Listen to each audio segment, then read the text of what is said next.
साहेब अपने समाज के लोगों से हमेशा कहा करते हैं कि ये पैन उठाकर यह समझाया करते रहते थे कि ब्राह्मणवाद इसी तरह खड़ा है। इस देश की सामाजिक व्यवस्था ऐसी है।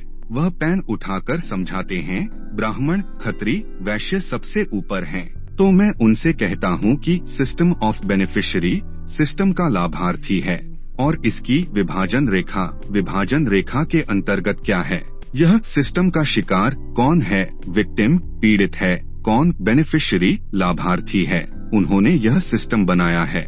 वे ऐसे खड़े हैं पेन की ओर इशारा करते हुए, और मैं कहता हूँ कि भाई अगर ब्राह्मण ऊपर है और अनुसूचित जाति का आदमी नीचे है तो ये सभी लोग उस पर बोझ हैं, जिससे मेरे समाज के लोगों को काम करने में बड़ी परेशानी होती है।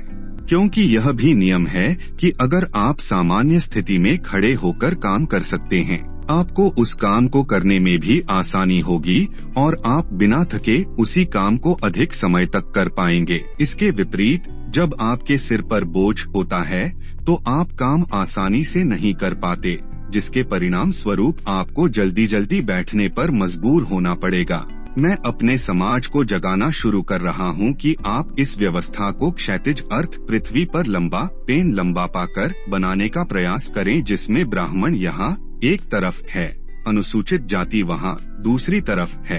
अगर इसे एक लाइन में कर दिया जाए तो किसी को कोई परेशानी नहीं होगी।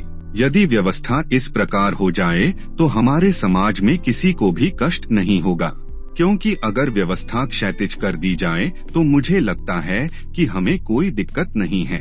इसलिए मैंने अपना विलासितापूर्ण बटा आलीशान जीवन त्याग दिया है और अपने समाज के लोगों को जागृत करने के लिए घर घर जाकर उनके दर दर अलख जगाने के लिए काम शुरू कर दिया है।